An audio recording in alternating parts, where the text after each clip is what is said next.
welcome back to my channel. Today we have a 2005 Mustang and I'm going to show you how to change the fuel rail sensor, which is the most common problem that came from the 2005 to 2009 Ford Mustang. In this video we'll be needing three things. Brand new sensor, which is 14 to 15 bucks from Amazon, a T30, and a scanner to receive the check engine light. But if you don't have a scanner, you can disconnect the battery and then connect it back. It should reset the system. Now I'm going to show you the location of the rail fuel sensor and how to change it.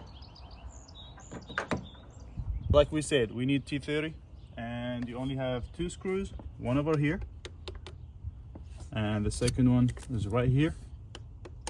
And you can take this clip with your hand, or you can use a screwdriver and you can just flip it out. Now that's out of the way. Once you open these two screws, you get a towel put underneath here because you'll have some fuel leaking out of this hose right here. Alright, gonna take it off.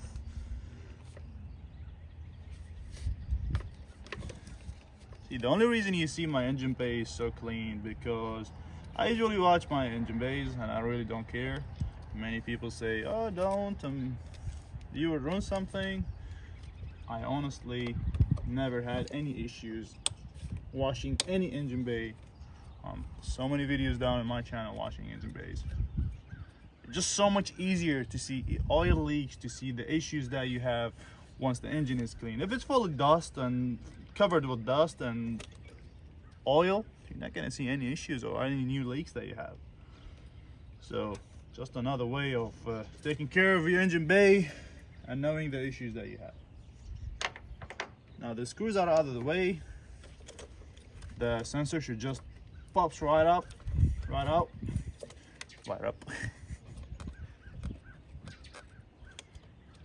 Oh, now the sensor is out. Like we said, we need a towel to go under here, just in case we have any fuel left. Well, looks pretty good. Now this is the old sensor. This is how it looks like, and I'm going to install the new one. So this is the new one, just arrived last night on Amazon, or from Amazon. Come on, little bag.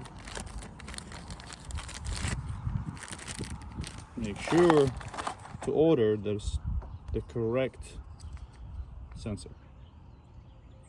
So that's old versus new, and let's go ahead and install it.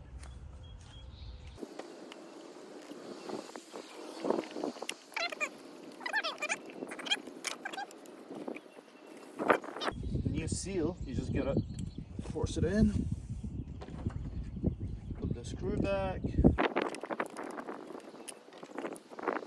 Literally, it shouldn't take you more than 10 minutes to change this, rather than going to a mechanic and losing more than $100 to $200 on a 10 minutes labor job.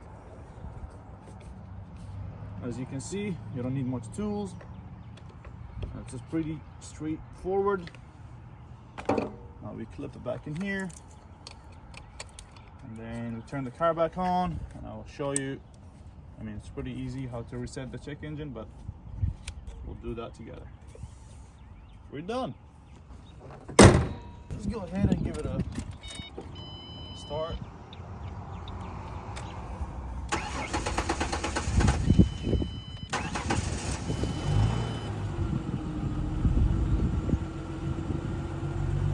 Seems a lot smoother than before. Now look, I didn't even have to use this. The check engine light is gone. So it's a win-win. If you like the video, please leave a thumbs up, leave a comment of what would you like to see in the next video. Thank you so much. Peace out.